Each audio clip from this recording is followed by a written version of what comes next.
Hello students, welcome to Noble Digital class. We look forward to your utmost attention and dedication towards your class at your Noble platform. Using of technology in excess may be harmful for your physical and mental health. To reduce its aftermath, yoga and meditation is recommended. Students should practice these regularly. Please watch the video for 30 to 40 minutes only. Then take 5 to 10 minutes break. Close your eyes and recall the content taught by your teacher. This short break will be quite relaxing for your eyes.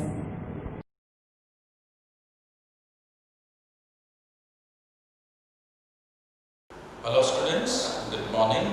Yesterday we had completed the chapter till Dr. Sadam was all set to operate upon the POW, and surprisingly his wife Anna, who was not that much willing during the surgery time and with the presence of POW, still was giving her assistance, her succor, her help to Dr. Sadao. That shows the important aspect of her personality. That first of all, she was obedient or loyal wife there. We can call it loyal. And then devoted she was. Anna was a devoted wife, and then followed by human. And human, I mean, she was committed. She was an obedient lady or obedient wife. But somewhere on the corner, in the deep, in her heart, she knew that was the perfect decision of her husband to operate upon the POW's body. Because at that time he was in dying state, he was in death throes, and being human, they must help him out if they could. And eventually they decided to operate upon him. Till that it was over, and now today we start the explanation for the word with a great thought. Thought of the day today is here. A true leader is one who goes the way, shows the way, and act accordingly, and inspire other to do the same there. So what you got out of today's thought of the day? That a true leader is one who goes the way, knows the way, and shows the way, so that his pupil, his follower, could follow him towards the right destination. With that positive thought, let us start the journey of our today's explanation further here. At this moment, Hannah Chowk that page number 33, and the second last or the third last para is going on. Get your whole attention here on. At this moment, Hannah Chowk. Which moment Hannah Chowk? Choked, she felt suffocating. Choked, she felt suffocated. Who felt suffocated and why? Hannah, when she saw a live surgery, a profuse bleeding coming out of his right side lower back of the POW's body, she could not see that particular side of profuse bleeding. Therefore, she started. It is a tendency of a woman community that when they see something bizarre, something obnoxious, something catastrophic, they start retching, they started vomiting like that. So she was feeling a bit abnormal, looking at the gushing of profuse bleeding out of Annie's body. Therefore, she felt suffocated in her thought. At this moment, Hannah Chowk, he looked up and saw her face, the color of sulfur. Dr. Sadao, because they were in the same room. Dr. Sadao, Hannah, and the unconscious POW. So when Dr. Sadao saw the face of Hannah, he was able to understand that, oh my God, she was in trouble. She was in trouble there. Color of sulfur, colorless face, pale face. Color of sulfur, pale, weak, absolutely aghast, terrified face he witnessed of his wife Hannah. Color of sulfur, pale face, weak face, feeble face, glowless face. And he knew that his wife was in some sort of danger, something like that. Danger not means regarding her life, but she was not normal because she first time encountered, confronted, saw a live operation, okay, out of her naked eyes there, and obviously it was not a soothing feeling for Hannah.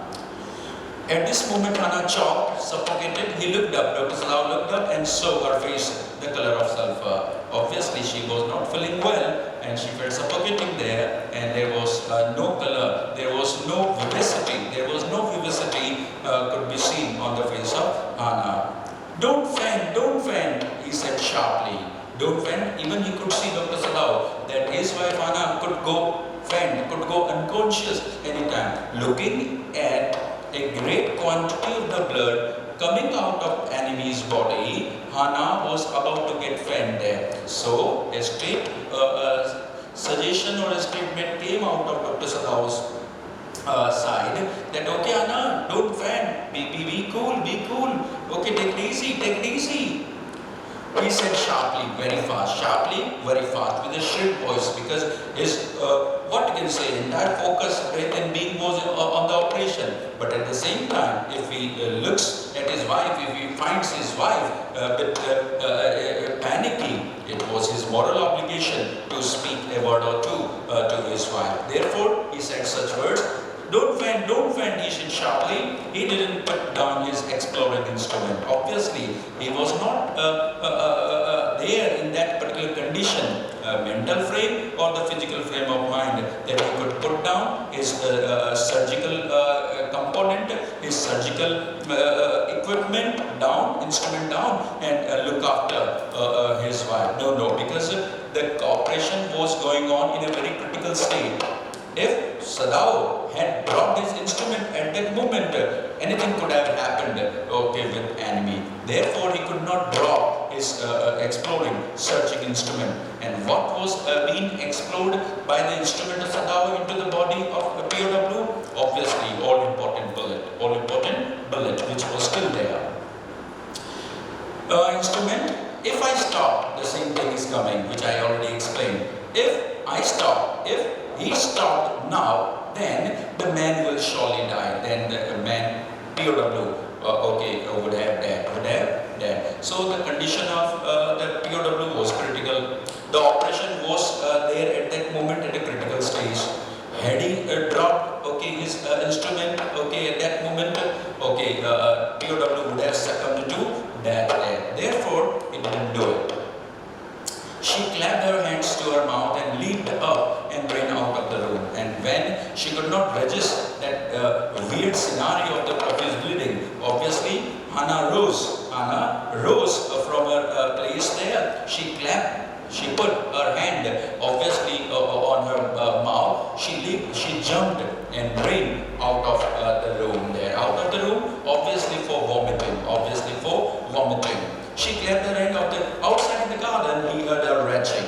And yes, whatever I explained, it was absolutely true. That now when Hannah went outside, rushed outside, hastened outside, hurried past outside, Dr. Sadao could listen the retching, vomiting, of his wife there. Or when you are not feeling well, especially stomach part I'm talking about there, or if that particular person just retches out, vomits out, obviously he starts feeling well after vomiting. Same idea was conveyed here. And what he said when he heard the vomiting of his wife Hannah, outside in the garden he heard her retching. Hannah was vomiting, but he went on with his work. But he continued his operation. Generally, in general scenario, when a husband finds his wife in such a danger, in such a obnoxious condition, in such a critical condition there, abnormality there, but generally goes to look after her. But at that time, the presence of POWs was hampering the critical condition of the POW, stopped Dr. Salau to do and look after his wife. So he continued his surgery, because I already explained that the state or the stage of the surgery during that time was very much clinical, very much critical. So he heard his wife vomiting, reaching outside of the room in the garden, but still he continued his operation or surgery. It will be better for her to empty her stomach. Being a doctor, he knew that if she vomits, obviously after vomiting, she would start feeling at ease, feeling comfortable. He thought he had forgotten that, of course, she had never seen an operation. Obviously, he was so tensed, he was so stressed, Dr. Sadao, that even he forgot that it was the first experience of Hannah to see a live operation. She never witnessed that before. Therefore, she got abnormal, felt suffocated, and eventually had to retch, had to vomit outside of the room in the garden nearby. He had forgotten, Dr. Sadao had forgotten that of course she had never seen, Hannah, his wife, had never seen such operation before. But her distress, obviously Hannah was distressed, she was panicky, she was not feeling well outside. That was the truth for husband Sadao. And his inability to go to her at once made him impatient there.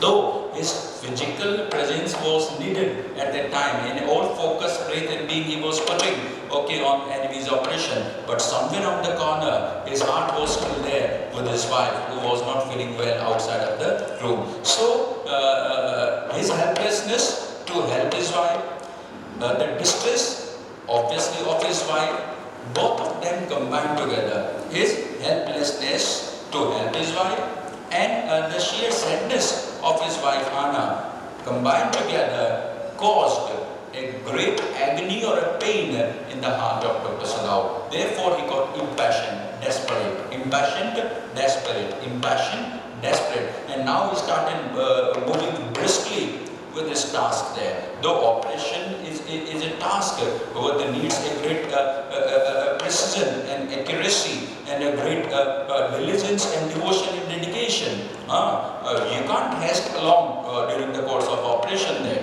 Anything might have happened to the enemy. But his inability to attend his wife who was in some trouble and the sadness felt by his wife Hannah caused some sort of irritation, frustration in the mind of Dr. Sadao. Therefore, his hand started moving a bit faster during operation or surgery. Of course, he had distress and ability to go once man impatient and irritable, obviously frustrated he was with the man who lay like under his life almost a dead body there. Obviously, the man was still unconscious, the man was still faint during the course of the operation, and obviously Dr. Sadao could not press the button, could not understand that what the hell he was doing there when his wife outside was in some sort of trouble there. This man, Dr. Sadao, has the habit to talk with his patient during surgery, during operation time. You please keep that thing in your mind. This man, he thought there is no reason under heaven, obviously on earth, why he should lay there. Dr. Sadao was talking to himself. I know nothing. What the hell I am doing there? According to Dr. Sadao, there was no reason with him that why he was compelled to help that particular enemy or operate upon that particular enemy. He didn't know what was the reason behind it. Consciously, this thought made him ruthless.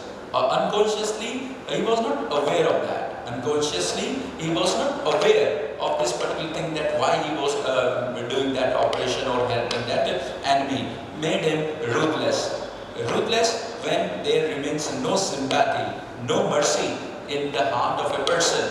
He gets ruthless there. Merciless. Ruthless, merciless. Merciless shouldn't be the correct word in the case of Dr. Sadao. Otherwise, why he would have helping him out there at that time there. But still, he was not that much keen that moment for his operation, because he was more curious, more desperate to know about his wife's health, who was vomiting outside.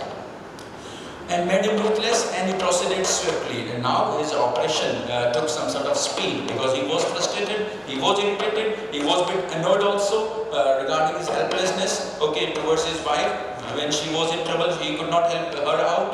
Therefore, his hand started moving a bit swiftly, bit faster, swiftly, bit faster, in his dream, in his unconscious state. Dream here, in his unconscious state, that is POW Tom. In his unconscious state, dream the man, POW Tom, moaned, groaned.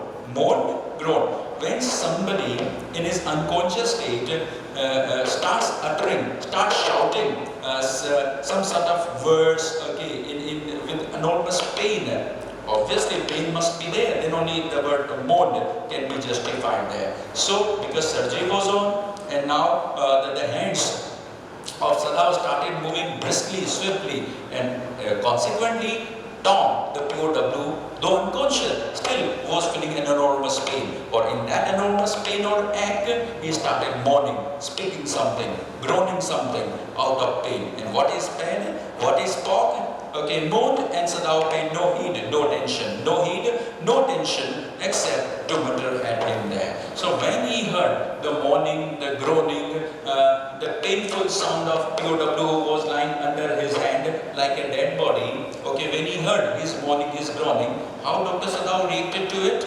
Check it out. Groan, moan. He muttered, he whispered. Dr. Sadao whispered, groan if you like, moan if you like, speak if you like. So, I am not doing this for my own pleasure. If surgery is giving you some sort of pain, okay, obviously I am not to be blamed. I am not to be blamed because I am doing that thing to save your life only. And during this particular course of operation, if you feel you undergo some sort of pain there, okay, you can't blame me for that. So groan if you wish to. And let me tell you, I am not taking or seeking any sort of pleasure out of this stupid deed there. I may be called traitor. My own people may go against me. I can be hanged till death. Okay, and many of those particular things there going on into the mind of Dr. Sadao. And if still Tom was groaning, mourning during the course of operation, it was not his business to deal with Dr. Sadao. Grown, if I am not doing this my own pleasure, in fact, I do not know why I am doing it. Still, the dilemma of Sadao's mind is highlighted here. Though he goes there and rubbed there, absolutely indulged there, absolutely lost in enemy's operation, but still he didn't know why he was doing that operation. Against his wish, against his work ethics, against his nation desire, against the wish of his wife, and still he was doing that thing. Okay, really, it shows only his commitment towards his noble profession, his commitment towards his loyalty towards his noble profession. That was obviously being a doctor. He was trained in America in that way only, that he could not let a single person die if he could help it, whether, regardless the fact whether the person is his friend or his foe. Friend and foe for a doctor remain same there. They are trained in that manner. Doctors are trained in that way only. Their first duty is to serve human, rather than friend or a foe. In America, he was trained in that way only. So now the door opened, in fact, the door. And meanwhile, when he was speaking a word or two out of his anger or some sort of annoyance, Hannah came after vomiting. Now she was feeling a bit comfortable, and now she was there right in front of Dr. Sadao. The door opened, and there was Hannah again. Where is the anesthetic? She asked in a clear voice. And after vomiting, okay, so now Hannah started feeling a bit relieved, bit comfortable, and straight off she asked Sadao, okay, where is anesthetic? Anesthetic, yesterday I told you, a medicine which is given, a hypodermic, an injection generally used to give anesthetic to the patient who is about to undergo a surgery or an operation, so that obviously that patient could be saved from the enormous pain which will be taking place during surgery time. And let me tell you, it is means giving anesthetic to the patient is an act of great precision. Great precision you require. or great experience also, because dose over of that anesthetic can help the person travel abroad, travel to the next planet or the next world. Or if goes under the limit there, obviously he will be awakened during surgery time only. Suppose Dr. Sadao is all busy, okay, to locate the bullet, and suddenly Tom aroused, okay, on the stretcher there, like that. So that was not an easy task at all to give anesthetic. Precise dose was required. The door opened and there was Hannah again. Where is the anesthetic? She asked in a clear voice. Clear voice denotes that after she had vomited, she was feeling a bit well, bit comfortable, bit small, bit cozy. Relieved she was. In clear voice, Sadao motioned with her chin because his absorption was that much acute and that much enormous that he didn't have time to speak where was anesthetic. He just gave a gesture out of his face, out of the chin. It is lying there. Motioned his chin. It is as well that you came back there. Dr. Sadao also liked the timing. In which Hannah came there. He was really needed her assistance at that moment only, and suddenly she came on right time. He said, this fellow is beginning to still to move. And now it was the indication that Tom was about to get conscious. Or if operation was still on, or if he will be conscious there, it will be a troublesome time, for both of the patient as well as the doctor. So now he was about to move, about to come into consciousness again. It was the right time for Hannah to give him anesthetic. She asked in a clear voice, it is well that you are beginning to stir. She had the bottle and some cotton in her hand. Now the process of giving anesthetic started. And now in the coming line, Dr. Sadao would be telling her the all intricate details, all complicated details, how to give anesthetic to a patient before surgery starts. So obviously a bottle, a vial with some liquid, some medicine, some drugs. Sadao motioned with the cheeks. She took a bottle and some cotton in her hand. But how shall I do? She asked. It was again the first time Hannah was watching an operation. She never performed the task of anesthesia before even once. Now she was meekly, gently asking, what was the procedure to give anesthetic to obviously her husband, Dr. Sadao. And Dr. Sadao replied, without getting any delay. Just as well the fellow is beginning, she had the bottle, she asked, simply saturate. Now procedure of giving anesthetic started. Dr. Sadao was telling Hannah that simply saturate, get a dip into. Saturate, get a dip into. Saturate, dip the cotton, where? Into the vial, into the bottle, and saturate the cotton and hold it near his nostrils there. So she was supposed to saturate or dip the cotton into the bottle, and then that branch piece of the cotton should be taken close to the nostril, holes in the nose, close to the nostril of Tom, the POW.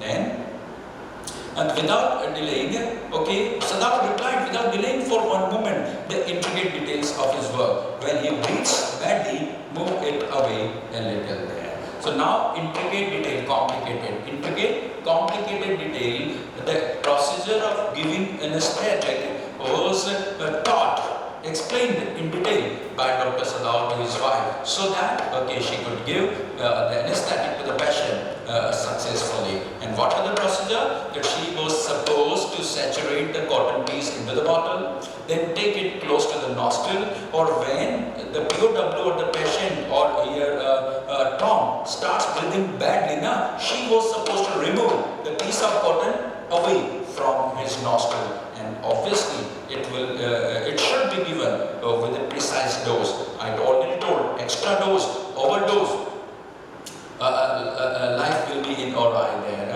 Or if it is given in a limited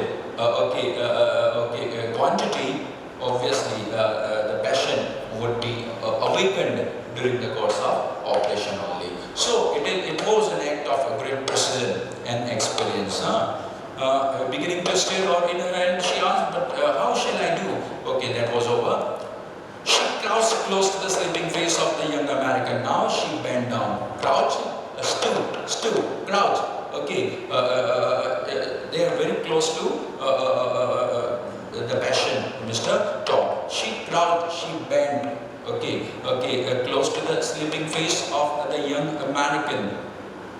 It was ideally thin face, and obviously the face of POW, when she looked very closely at it there, she found it very much thin, very much weak. Piteously, obviously needed some sort of mercy, demanding some sort of mercy from Hannah's side there. So now she was crouching, she was creeping, she was bending herself close to Tom so that she could give the all important anesthetic to him. And now when she witnessed, she saw the face from a close range there, she found the face needing some mercy. Piteously then face sadly, terribly, she thought, and the lips were twisted. And obviously she thought, and the lips were twisted. They were dried up. Lips were twisted, lips were dried up, and the man was suffering whether he knew it or not. And that was quite clear. It was quite evident looking at the face of POW from close range. Hannah came to the realization that man, though unconscious, but was in enormous pain, in a great pain. It was not hidden from Hannah. It was quite clear to Hannah whether the man knows it or not. He was under a great pain. She knew that thing. She knew that particular